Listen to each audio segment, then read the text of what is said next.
July 11th, 1996, Knoxville, Tennessee. The body of 31-year-old Blair Adams is discovered in a parking lot.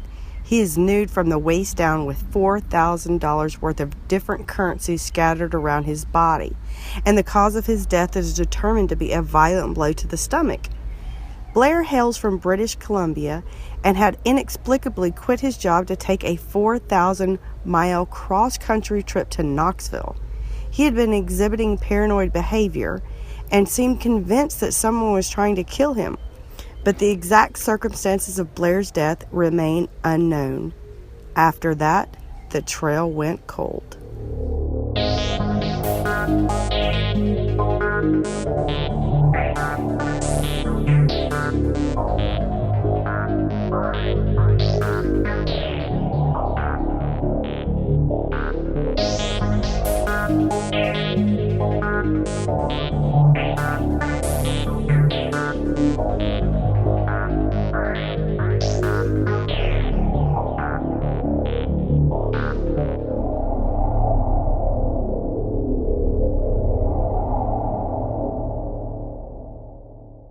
Hello everyone, and welcome to the latest episode of The Trail Went Cold.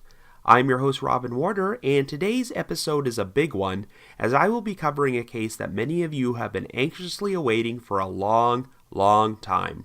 The mysterious 1996 death of Blair Adams. That voice you just heard narrate our opening was Christy Tarver, who won our most recent listener voiceover contest.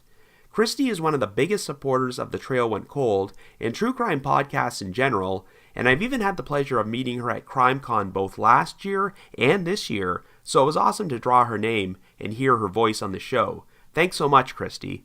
Anyway, if you would like to enter this contest, I will be providing more details on how to do so near the end of this episode. Today's story is one of the most highly requested cases to cover on The Trail Went Cold, as it's the type of mystery this podcast was made for. Ever since it was featured on Unsolved Mysteries over 20 years ago, many true crime buffs have ranked this among the most baffling cold cases ever. I'm always fascinated by mysteries in which a victim is discovered at a location they had no reason to be at, but Blair Adams is on a whole other level, since he made a 4,000-mile trip across North America from Surrey, British Columbia, Canada, to Knoxville, Tennessee, and nobody has any idea why. There's a lot to indicate that Blair was suffering from some sort of mental breakdown, but the incredibly bizarre fashion in which he was found dead makes one wonder what the real story is here. Since I was in Nashville for CrimeCon 2 weeks ago, I thought this would be the perfect time to finally cover one of the most infamous unsolved mysteries from the state of Tennessee. However, before we get started, just a quick reminder that The Trail Went Cold is a weekly podcast, which is currently available for download on several platforms, including iTunes, Stitcher, and Google Play Music. So if you like this podcast, be sure to subscribe to it, and please leave us a rating or review on any of those sites to help spread the word. The Trail Went Cold is finally on Patreon, so if you would like to support the show, please visit our Patreon page at patreon.com/thetrailwentcold, and for as little as $1 a month, you can garner access to exclusive rewards from our podcast, which may include stickers and thank you cards from yours truly, early access to episodes, and bonus content. I will be providing thank yous and shoutouts to our most recent patrons near the end of this episode. So with all that out of the way, let us now start examining the unsolved death of Blair Adams.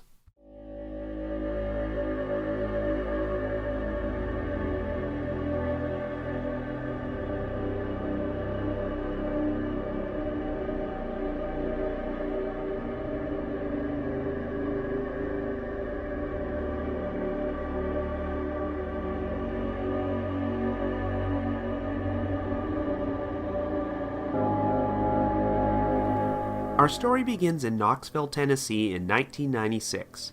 Our central figure is 31-year-old Robert Dennis Blair Adams, who goes by the name Blair. At around 7 a.m. on July 11th, Blair's body was discovered in a parking lot off Interstate 40 for a hotel which was under construction at the time. But this was no ordinary death scene. Blair was nude from the waist down, as his pants and underwear had been completely removed. The pants were turned inside out, giving off the impression that they had been removed by force by someone else. Blair's shoes were off, his socks were removed and also turned inside out, and his shirt was open. In fact, it almost appeared that Blair had placed one of the shoes under his head like a pillow while he laid there dying. He had numerous cuts and abrasions on his face, which seemed to indicate he had been beaten by an attacker. There was a noticeable gash on his forehead, which may have been caused by a blunt object, and tufts of his hair had been ripped out. There were also cuts on Blair's hands, which may have been the result of an attempt to defend himself, and one of his hands was blackened. According to investigators, Blair also had injuries to indicate he had been sexually assaulted, but there was no DNA evidence left behind. In fact, the only DNA which could be linked to an outsider was from a long strand of hair found in Blair's hand. The hair did not belong to him, but it is yet to be matched to anyone. It would turn out that Blair had received a violent blow to the stomach which completely ruptured it, and the exact cause of death was septic shock. Strangely, it did not appear that robbery was the motive for the crime, as around $4,000 in American, Canadian, and German currency was scattered on the ground completely out in the open right next to Blair's body. In addition, Blair also happened to have a zipped-up fanny pack which contained $2,000 worth of gold, jewelry, and platinum. His driver's license, passport, and credit card were also left behind at the scene. Blair's duffel bag was found around the corner from his body, and it contained a number of receipts which provided investigators with a paper trail of how he traveled to Knoxville. And this brings the case to a whole new level of weirdness. It turned out that Blair actually lived over 4,000 miles away on the other side of the continent in Surrey, British Columbia, Canada, and the circumstances of how he wound up in Tennessee defied all logic. Blair worked as a construction foreman, and even though he had past issues with alcohol and drugs, which included a few scrapes with the law, he had been sober for 2 years and was attending Alcoholics Anonymous meetings. In fact, the autopsy report would show no trace of alcohol or drugs in Blair's body. Overall, Blair was a well-liked person who seemed to have turned his life around until he started displaying erratic paranoid behavior and wild mood swings in the weeks prior to his death. According to his mother, Sandra Edwards, when she asked Blair if something was wrong, he simply replied, "I don't think I should tell you about it," without providing any further explanation. On July 5th, Blair decided to clear out his savings account and his safety deposit box at the bank. In total, he withdrew over $6,000 in cash, along with the gold, jewelry, and platinum which were later found in his fanny pack. 2 days later, Blair climbed into his Chevrolet Chevette in order to make the 3-hour drive from Surrey to Victoria in order to board a ferry which would take him across the Canada-United States border into Seattle. However, because Blair was carrying thousands of dollars worth of cash and valuables and appeared to be nervous, he aroused the suspicions of the border guards. When asked if he had a criminal record, Blair said no, even though he had been convicted on drug and assault charges in the past. Since he was now caught in a lie, the guards suspected that Blair might be a drug trafficker, so they refused to let him board the ferry and cross into the U.S. Blair returned home, and the following day, he showed up at his construction job and suddenly decided to quit. Even though Blair apparently asked his boss for his last paycheck, he did not actually take the check with him when he left. That afternoon, he then decided to spend over $1,600 to purchase a round-trip plane ticket to Frankfurt, Germany, a flight which was scheduled to leave from Vancouver International Airport the following day. However, hours later, Blair requested a refund on the ticket, claiming the person he was planning to visit in Frankfurt had gotten sick. It turned out that Blair did have a personal connection to Frankfurt. The previous year, Blair had traveled there to work on a job for his stepfather's construction company.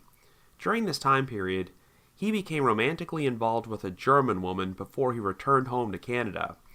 Even though Blair had claimed he was planning to visit someone in Frankfurt who had fallen ill, his German girlfriend said she did not know of any plans for Blair to come see her. Some of the people Blair worked with in Frankfurt said he was a confrontational person who liked to instigate fights, and apparently, Blair had expressed concern that some of these co-workers were returning to Canada and going to seek retribution against him. The same day he booked the flight, Blair suddenly showed up at a friend's house late at night.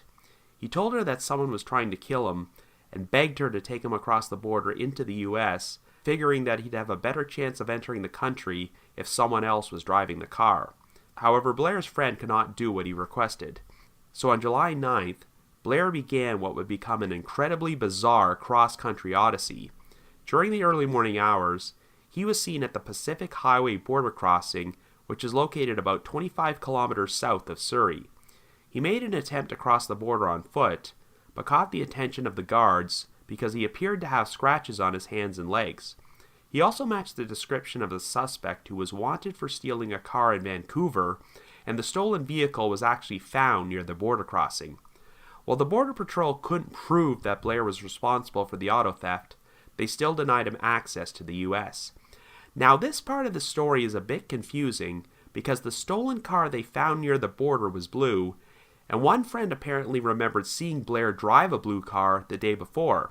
Regardless, Blair later wound up at Vancouver International Airport, where he officially turned in his plane ticket to Frankfurt and rented a Nissan Altima.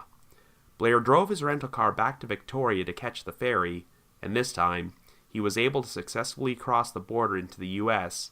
and travel to Seattle. Blair then drove to Seattle-Tacoma International Airport and bought a plane ticket to Washington, D.C.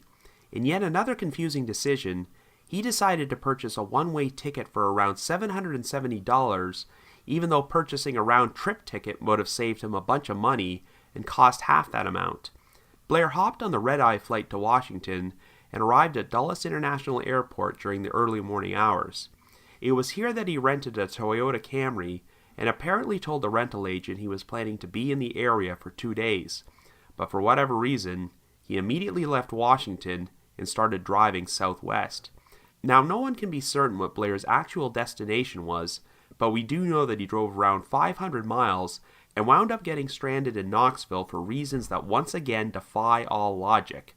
The story goes that at around 5:30 p.m., Blair stopped at a gas station off Interstate 40 and soon told the attendant that he couldn't unlock his car. Gerald Sapp, a driver from Interstate Repair Service, was summoned to the scene, and Blair gave him his key. And it turned out there was a major reason it wouldn't unlock his vehicle. The key actually belonged to the Nissan Altima, which Blair had rented back when he drove from Vancouver to Seattle. For whatever reason, Blair claimed he no longer had the key to the Toyota Camry he had just driven to the gas station. When Sapp asked him to check his pockets, Blair inexplicably refused to do so. Blair would need the rental car company to provide him with a key, but since they were now closed for the day, Blair would be forced to spend the night in Knoxville. The Camry was towed to a repair shop, and Gerald Sapp drove Blair to the nearby Fairfield Inn to drop him off. Sapp claimed that Blair was in such a hurry to exit his truck that he left his bag behind, and Sapp had to bring it to him. And after Blair entered the Fairfield Inn, it took him a while to actually check in and get a room.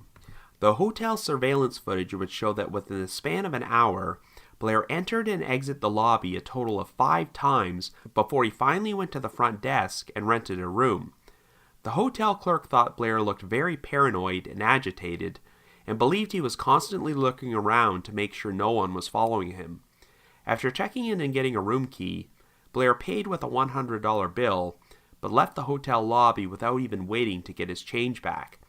This took place at 7:37 p.m., and as far as anyone knows, Blair never actually went to his room, and this would turn out to be the last time he was seen alive until his body was discovered the following morning.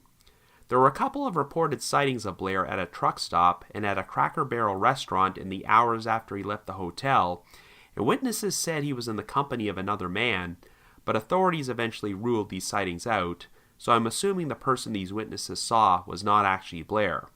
However, since meat, shrimp, and lettuce were found in Blair's stomach contents, he likely did go somewhere to have a meal before he was killed.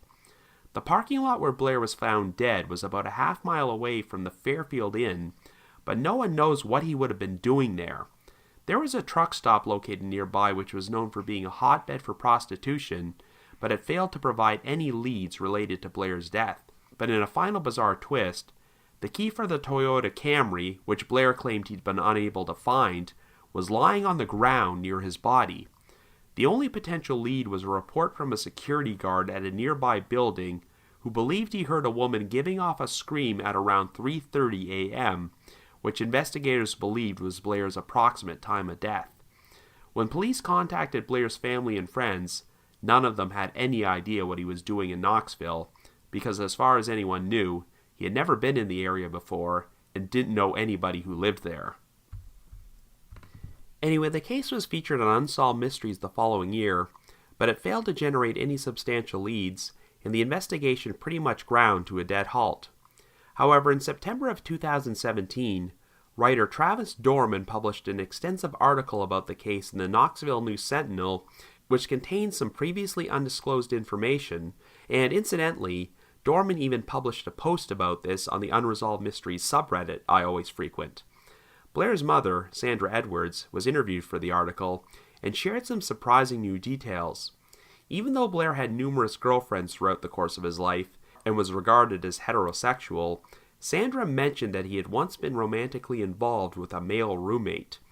But Sandra's most unexpected new reveal was that the reason for Blair's trip was to attend the 1996 Summer Olympics in Atlanta.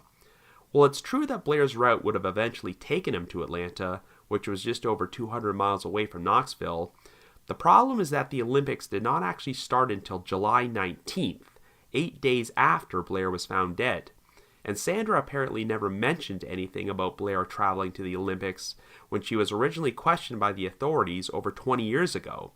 According to Travis Dorman, Sandra was initially open to talking about her son's death, but then abruptly hung up during one of their conversations and refused to speak with him again.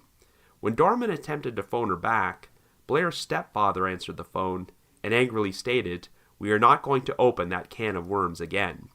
According to the article, it seems that two of the investigators, Knox County Sheriff's Office Cold Case Unit Chief David Davenport and current Knox County Sheriff J.J. Jones, had differing theories about Blair's death. Davenport theorizes that Blair may have removed his pants while engaging in a sex act inside a vehicle, but then a struggle ensued where Blair was beaten and thrown outside onto the pavement. The perpetrator then struck Blair with their vehicle before they fled the scene, and the vehicle's front bumper delivered the fatal blow which ruptured his stomach. However, Jones believes that it was a kick, not a vehicle, which delivered the fatal blow to Blair's stomach. Regardless, after 2 decades, there are still no answers about what actually caused the death of Blair Adams.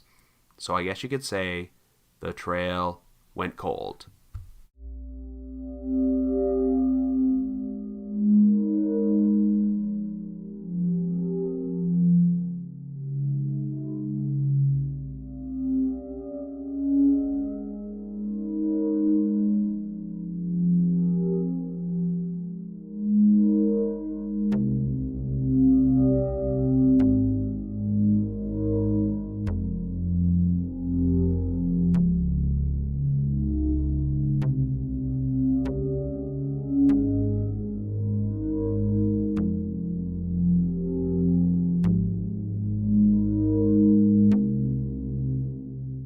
So yeah, you can see why this is such a heavily discussed unsolved mystery, because no matter how many different theories you dream up to explain what might have happened, none of them make complete sense. I think the biggest issue is that we really don't know what kind of mental state Blair was in at that time, so that's the first thing we should address. Even though there have been a lot of theories about Blair's odd behavior prior to his death, including that he may have been suffering from paranoid schizophrenia, it must be clarified that Blair was never officially diagnosed with any form of mental illness. While one of the original articles about the case did state that there was some history of mental illness in his family, this was never expanded upon. The consensus from most people who knew him is that even though Blair had struggled with demons in the past involving drugs and alcohol, he was a genuinely good-hearted person who liked to help people. It's easy to assume that a lot of Blair's actions may have been the result of falling off the wagon, but no traces of drugs or alcohol were found in his system, so it looks like he did manage to stay sober during the last 2 years of his life. If he was suffering from some sort of mental illness, then it probably didn't start affecting him until the weeks preceding his death, when his family and friends started noticing some disturbing changes in his behavior. Now, if I had to make a direct comparison between Blair's story and another unsolved case, the best example would be the 1997 death of Judy Smith, which I covered on one of the earliest episodes of this podcast. In case you're not familiar with this case, it's an equally baffling mystery about a woman who vanished without explanation during a business trip to Philadelphia, before her remains were discovered 600 miles away in a mountainous area in North Carolina. Even though the evidence suggested Judy had been murdered, no one knows how she wound up at this location to begin with. But the key difference between Judy's case and Blair's case is that she didn't exhibit any strange behavior before she went missing, and no paper trail could be found to determine how she made it to North Carolina. In Blair's case, investigators were able to track his exact movements from British Columbia to Knoxville. Honestly, if you were to chronologically follow the timeline of Blair's actions from beginning to end, it really fits the profile of a person who was suffering some sort of mental breakdown.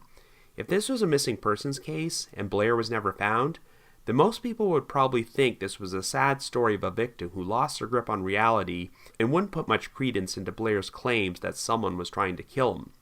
But in the end, Blair did wind up dead under bizarre, inexplicable circumstances, so you can't help but wonder if perhaps he was right all along. There's a famous expression, just because you're paranoid doesn't mean they aren't after you. So let's start from the beginning of Blair's cross-country odyssey and try to break this whole thing down step by step. Even though he had apparently been behaving strangely for weeks, the first warning sign that something might be seriously wrong is when Blair emptied his bank account and safety deposit box and then made a failed attempt to catch a ferry across the border on July 7th before he was turned away by the suspicious border patrol. Now there are several confusing things about this.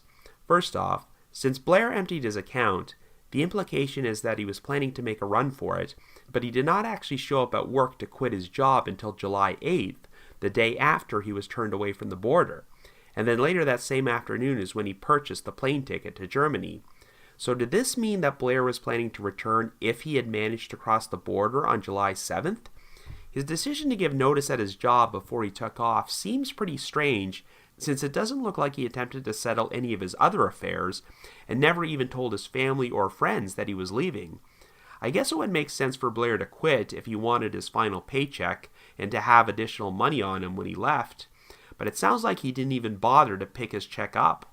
And then there's the route Blair took.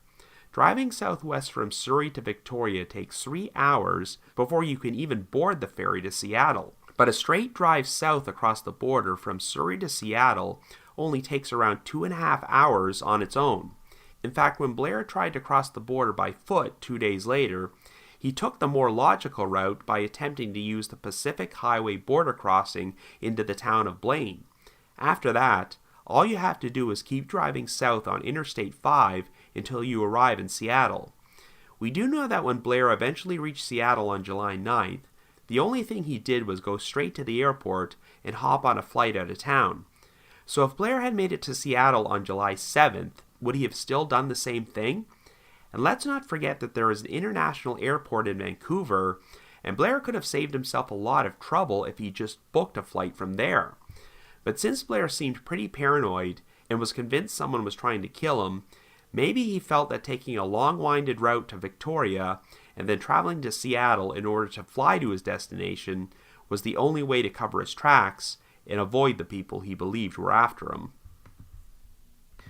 Now, the fact that Blair originally booked a flight from Vancouver to Frankfurt, Germany, is one of the most intriguing parts of this story. Way back in 2005, a poster with the username NerdGirl showed up in a thread about the case at the Unsolved Mysteries message board in the Sitcoms Online forum. She claimed she was a friend of Blair's and made a couple of posts in which she discussed his past construction job in Frankfurt and his relationship with the German girl. Well, these details about Blair's time in Germany were never officially disclosed publicly until they were mentioned in the Knoxville News Sentinel article last year. You could assume that Blair booked the flight from Frankfurt with the intention of going to see his girlfriend, but she always maintained that she knew nothing about this and wasn't expecting him. Blair also expressed concern that some former co-workers from Germany were now in Canada and seeking retribution on him, but I don't know. I'm not sure if Blair's experience in Germany has any bearing on this case. I mean, Blair may have genuinely believed that these people were after him, but what could have possibly happened over there for someone to travel all the way from Germany to British Columbia and then follow him over 4,000 miles to Knoxville to kill him? The problem is that even though Blair's actions when he left his home don't make any sense from our perspective, they probably made sense from his perspective. Maybe his decision to book a flight to Germany was some sort of decoy tactic to throw some people off his trail, and he never had any intention of flying over there. After all, he did make a second attempt to cross the border on foot on the morning of July 9th, before he traveled to the Vancouver airport to turn in the ticket to Germany and rent a Nissan Altima. But if he had managed to successfully cross the border that morning, he would have been out over $1,000, since he never got the refund for the ticket. Of course, trying to enter Washington state at the Pacific Highway border crossing is a much more logical idea than traveling 3 hours from Surrey to Victoria to catch the ferry, but I'm pretty confused by the implication that he traveled to the border in a stolen blue car. One of Blair's friends thought they saw him driving a blue car the previous day, so I guess it's possible that Blair was so paranoid about being followed that he decided to steal a vehicle in order to drive to the border crossing undetected. But if that's the case, then how did Blair travel the 50 kilometers or so back to the Vancouver airport? Now, I want to mention another poster from the Unsolved Mysteries message board named Corrine1970, who also claimed she was a friend of Blair's and posted in one of the threads about his case several years ago. She shared 2 intriguing bits of info which have never been confirmed in any news articles about the case, but open up some interesting questions if they're true. Number 1. Blair's Chevrolet Chevette was never found. I was able to find an article published in the Surrey Leader newspaper a few weeks after Blair's death, which stated that the authorities were looking for the Chevette, though I'm not sure if they ever did find it.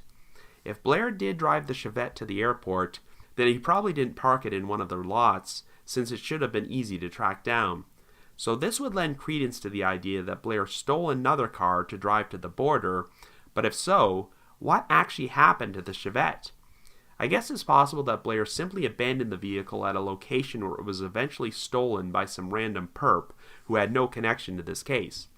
The second interesting tidbit Corrine1970 shared was that the only reason Blair purchased a plane ticket to Washington, D.C. once he arrived at Seattle-Tacoma International Airport is because it was the first available flight. And that actually makes sense to me. No one could figure out Blair's logic in flying to D.C.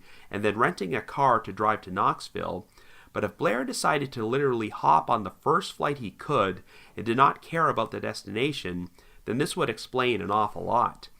The decision seems to fit with Blair's paranoid behavior, since he decided to buy a one-way ticket rather than the much cheaper round-trip ticket, and he still had the key to the Nissan Altima in his possession when he arrived in Knoxville. This demonstrates to me that even though Blair had no further use for the Altima, he was so anxious to fly out of Seattle that he wouldn't even take the time to return his rental car. So we know Blair rented a Toyota Camry and started driving southwest before he ended up in Knoxville. The problem is that we don't really know what his final destination was supposed to be. I know that investigators thoroughly checked into any possible connections between Blair and Knoxville and found nothing, but I really don't think he ever intended to stop there. Remember, he only wound up being stranded because he misplaced the key to his Camry. The gas station where he supposedly lost his key was right off of Interstate 40, so it seems like Blair only stopped there to get fuel, but wound up staying in town once he discovered he would have to get his key replaced. But where was Blair ultimately planning to go? I can definitely believe that Blair only decided to buy a plane ticket to Washington because it was the first available flight.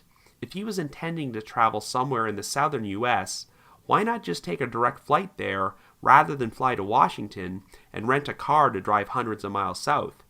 It's possible that Blair did not have a concrete plan and was just winging it in order to get as far away from British Columbia as possible. He was heading southwest in the direction of the U.S.-Mexico border, so maybe he was just taking a very long-winded route to flee the country.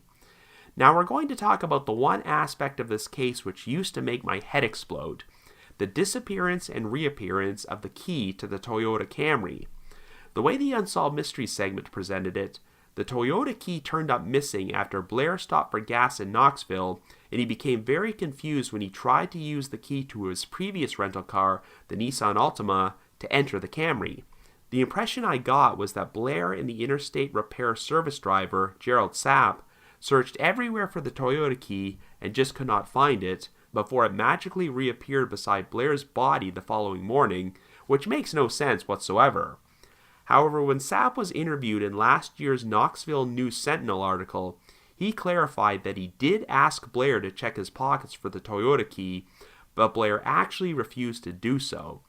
This indicates to me that Blair had the Toyota key in his pocket the entire time, but for whatever reason, he would not look for it and got himself stranded in Knoxville for no reason. During his interview, Sapp described Blair as not being all there and believed his mind was not functioning correctly. Even though he had no involvement in Blair's death, Sapp was questioned extensively by police, who even took hair samples from him, and you can kind of understand why. Since Blair's behavior just seemed to defy all logic, you'd almost have to wonder if Sapp was telling the truth about his encounter with him. But I'm sure he was, and Blair's ultra-paranoid behavior in the lobby of the Fairfield Inn adds credence to the idea that there was something seriously wrong with his mental state at that point. So after paying for his room, Blair never actually went inside and just exited the hotel lobby, and the next thing we know is that he was found dead the next morning. In spite of his strange behavior, I personally don't think it's that unusual that Blair didn't go straight inside his hotel room. It was 7:37 p.m. at that point, and since recently eaten food was discovered inside Blair's stomach contents, it's possible he went out for dinner somewhere. But even so, there's nearly 12 hours in which his whereabouts are unaccounted for. It's very odd because there's a massive paper trail to pinpoint Blair's exact movements during his 4,000-mile trip from British Columbia to Knoxville, but nothing to indicate what he was doing between the time he left the hotel lobby to when he was found dead. We have the report from the security guard who believed he heard a woman scream at 3:30 a.m., and since investigators seem to believe 3:30 was Blair's approximate time of death, that scream is probably connected to it. But even so, that's still an 8-hour window of time when we don't know where Blair was. It sounds like there were eyewitness reports of Blair with an unidentified man at various locations that night, but police have discounted them. I still believe that Blair only wound up stranded in Knoxville by pure chance and had no personal connection to the city, so I have no idea what he could have been doing during this time period. Whatever it was, the end result turned out to be one of the weirdest, most inexplicable death scenes I've ever come across. It's pretty clear-cut that Blair wasn't in his right mind, and if he had been found dead in a body of water or a wooded area, then I'd be willing to believe his death may have been suicide, accidental, or succumbing to exposure. But I just don't see how a person could die from a ruptured stomach unless someone else was involved. If the circumstances were extreme enough, I guess it's possible Blair could have ruptured his own stomach, but he would have had to use an object of some sort, and nothing like that was found near his body.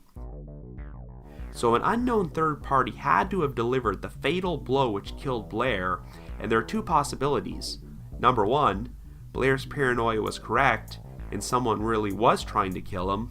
Or number two, Blair crossed paths with a random stranger and wound up getting into an altercation which ended with them receiving a fatal injury. Quite frankly, option number two just seems a lot more plausible to me. I have my doubts that Blair's death was premeditated murder, as delivering a fatal blow to one's stomach is such an odd way to kill someone. The reason I prefer option number two is because when you look at Blair's paranoid behavior, I could see him going up to a stranger whom he had no connection with and starting trouble. After all, some of Blair's co-workers in Germany said he had a tendency to be confrontational and start fights. For all we know, this person could have only been acting in self-defense and hightailed it out of the area without even knowing Blair's injury was fatal. But once they learned about Blair's death in the media and saw there was going to be a police investigation, there was no way they were coming forward to admit what they did.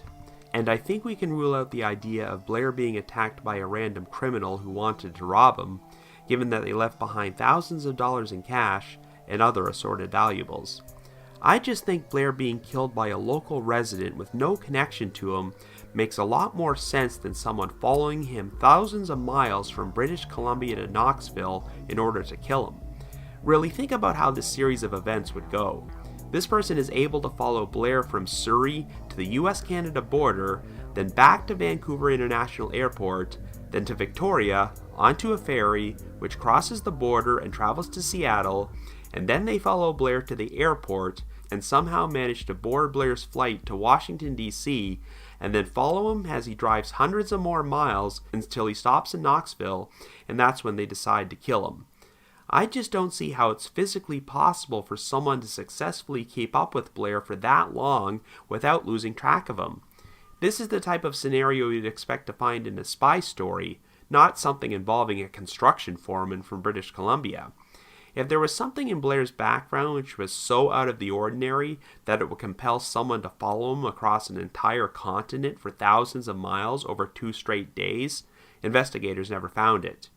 Which is why I'm almost 100% convinced that Blair's paranoia about someone trying to kill him was all in his head. But the key word here is almost, but I'll get back to that in a second. While I do think it's plausible for Blair to have been killed because he got into a confrontation with the wrong person, that doesn't account for why his pants and socks were removed and turned inside out. If someone delivered a fatal blow to Blair's stomach in the heat of the moment in order to defend themselves, there really is no reason to remove his clothing. Like I mentioned earlier, one investigator developed his own theory that Blair removed his clothing for a sexual encounter which went horribly wrong and ended with him being killed. Perhaps this sexual encounter took place inside a vehicle, and the perpetrator struck Blair with their bumper and ruptured his stomach. It's interesting how police have stated there was evidence that Blair was sexually assaulted, but no DNA was left behind. They've never expanded upon this, but if you watch the Unsolved Mysteries segment, they show a photo of Blair's autopsy report, and if you look close enough, you can make out the words anal penetration. So this seems to indicate to me that Blair was penetrated by something, but there was no semen found. I think this would be a good time to address some of the odd comments from Blair's mother, Sandra Edwards, in the Knoxville News-Sentinel article last year. For starters, I really do not believe her new claim that Blair was traveling down south to see the Olympic Games in Atlanta, since they were not due to start for over a week, and if this was true, I don't see why she never told this to the authorities 20 years ago. And then there's the fact that Sandra suddenly mentioned out of the blue that even though Blair was heterosexual, he had a male roommate whom he became romantically involved with at one point. It's interesting how one of the investigators interviewed on Unsolved Mysteries specifically stated that Blair was not a homosexual. It's clear to me that right from the outset, the police were looking into the possibility that Blair was killed because of a sexual encounter with another man. Just because Blair had a number of girlfriends does not mean he wasn't bisexual or interested in other men. Since the location Blair was found was in close proximity to a truck stop which was known for having prostitution, maybe Blair went searching for sex during his time away from the hotel. If he was caught in the middle of a sex act with another man, perhaps his death was a hate crime. But then, we also have the account from the security guard who heard a woman scream at 3:30 a.m., and if it was connected to Blair's death, then this means that at the very least, a woman was present when Blair was killed. Perhaps he was engaged in a sex act with a woman, but another man, perhaps a jealous boyfriend or husband, discovered them and attacked Blair. Remember, the only piece of physical evidence at the scene which pointed to an outsider was a long strand of hair in Blair's hand, which may have belonged to a woman, but since there's never been a DNA match, the hair's owner has probably not been convicted of a crime. Whatever the case, whoever attacked Blair had no interest in taking his money or valuables he had on him, which is why a sex act gone bad is a plausible motive. But here's one more final theory I want to address. There's a very lengthy and detailed post on the Unresolved Mysteries subreddit written by a poster named A Lazy Fox Mulder, which gives quite an interesting explanation to account for some of the bizarre evidence at the scene. The implication seems to be that Blair was the victim of anal penetration, and as unpleasant as this may sound, the theory put forth here is that Blair may have been smuggling something in that orifice, and whoever killed him removed the item before they fled the scene. Yeah, I know this sounds a bit over the top and pretty gruesome, and I'm not sure I entirely believe that's what actually happened, but it does kind of explain some of the stranger details. Investigators believed Blair's pants were forcibly removed in a pulling motion because they were found inside out, which would support the idea of a sexual assault, but another odd thing is that his socks were also removed and turned inside out. When you take into account that Blair's money and the key to his Toyota Camry were scattered all over the pavement, it does seem like someone might have been checking for something inside his clothing, which included his socks. They clearly had no interest in Blair's money or his other valuables, but they could have been interested in another item he was carrying.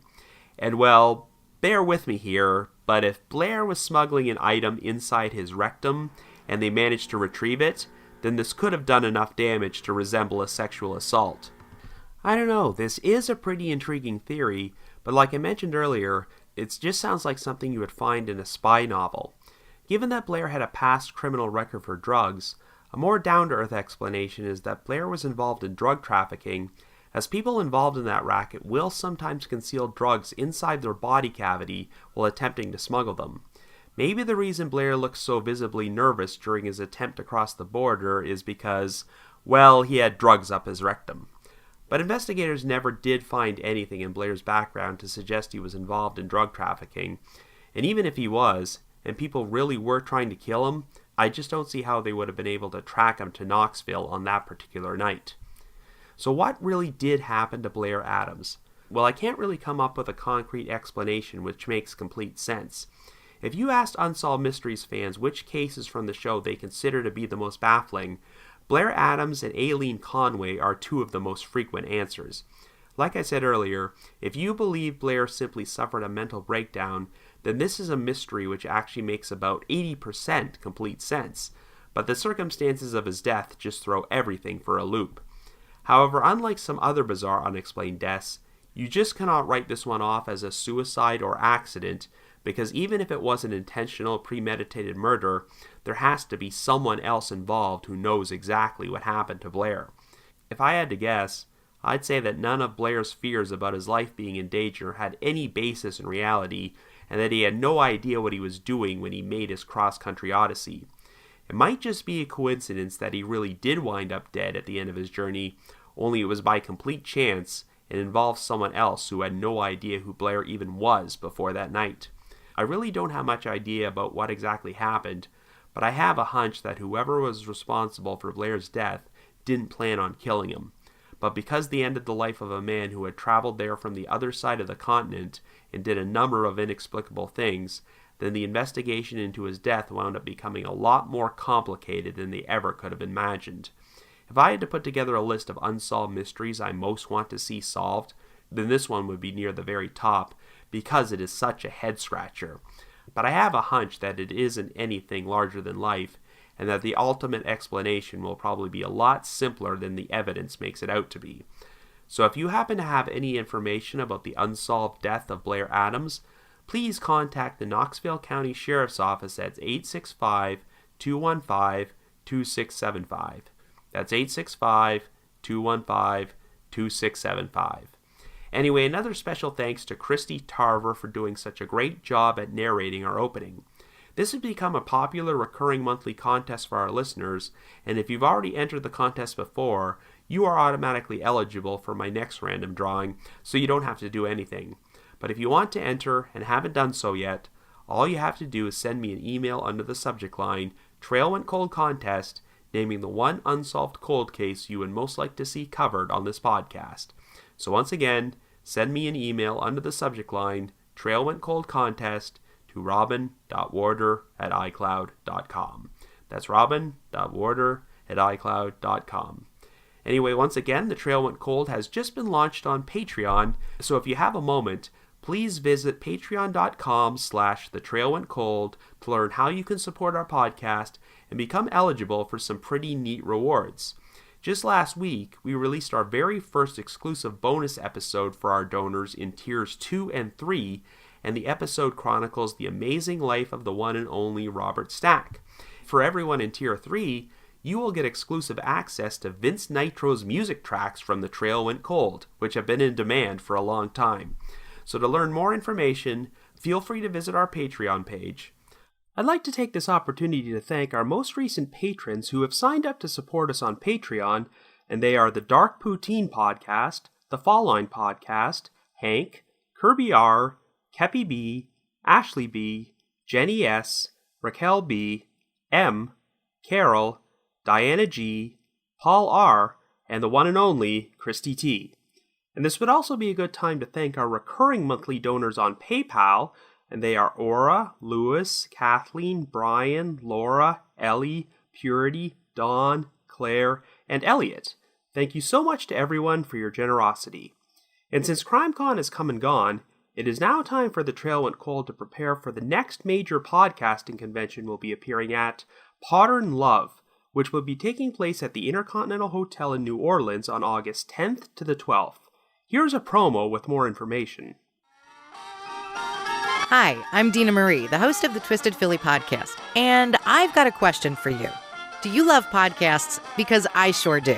And that's why the podcast community, Podcast We Listen To, is hosting their very first podcast convention for listeners. It's called Modern Love. The Modern Love convention is for listeners by listeners. It's for all of us, and it includes podcasts from every genre you could imagine, including comedy, movies and TV, pop culture, paranormal, history, health and fitness, true crime, and so many more. Our first convention is August 10th, 11th, and 12th, 2018, in one of the coolest cities in the country, New Orleans, Louisiana. And it's being held at the Intercontinental Hotel, which is a premier French Quarter hotel. The location is amazing.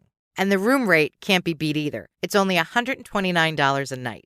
Tickets are on sale on the website at www.podern.love. That's www.podern.love.